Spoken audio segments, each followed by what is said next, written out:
सदैव सत्यासोबत। मागील 2 ते 3 वर्षांपासून शहादा शहरातील रस्त्याची अवस्था मोठ्या प्रमाणात खराब झालेली होती। नागरिकांना अपेक्षा होती की नगरपालिकांच्या निवडणुकांनंतर शहरातील कामांना सुरुवात होईल, परंतु 7 महिने उलटूनही रस्त्याच्या कामांना कोणतीही चालना मिळत नसल्याचं दिसत होते। नागरिक वारंवार तक्रारी देत होते, मात्र तुम्ही याकडे लक्ष द्यायला तयार नव्हते। नगरपालिकेतील दोन्ही गट त्याच कामांना मंजुरी देत नसल्याने रस्त्यांवर मोठमोठे खड्डे पडलेले होते। आता काही दिवसांपूर्वी नगराध्यक्ष अभिजित पाटील यांनी पत्रकार परिषद बोलावली होती।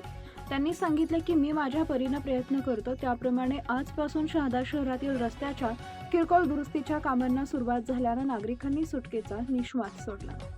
शहादा शहरातील मुख्य रस्ते तसेच विविध भागांमध्ये रस्त्यांवर मोठ्या प्रमाणात खड्डे झालेले आहेत, रस्त्यांची दुरावस्था झालेली आहे।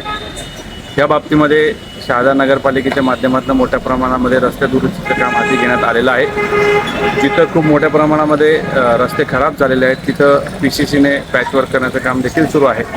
त्यासोबतच शहादा नगरपालिकेच्या माध्यमातून सर्व नगरसेवकांच्या सहकार्याने सुमारे 11 कोटी रुपयाच्या मुख्य रस्त्यांचे प्रस्ताव देखील आपण जिल्हा नियोजन कडे पाठवलेले आहेत, त्यामुळे त्याची देखील मंजुरी मिळेल अशी अपेक्षा आम्हाला सर्वांना आहे। पण या दरम्यानमध्ये जी गैरसोय नागरिकांना होते त्याबद्दल आम्ही सर्वजण दिलगिरी व्यक्त करत आहोतच।